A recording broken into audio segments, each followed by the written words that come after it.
কালকে ছিল কার্তিক পুজো, আর ঠিক তার দুদিন আগে আমার বরের কলিগ আমাদের ছেলেকে আমাদের কাছে দিয়ে যায়। কালকে করেছিলাম আমার শ্বশুরবাড়িতে প্রথম কার্তিক পুজো।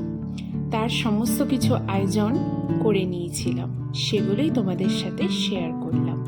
প্রত্যেকটা বাঙালির ঘরেই কার্তিক ঠাকুর সন্তান রূপে পূজিত হন, আর কার্তিক পুজোর দিন কার্তিক ঠাকুরের আশীর্বাদে সংসার সুখময় আর সন্তান সুখ পাওয়া যায়। বন্ধুরা, আমার করা এই প্রথম কার্তিক পুজোর কিছু মুহূর্ত তোমাদের সাথে শেয়ার করছি। আশা করি তোমাদের দেখতে ভালো লাগবে।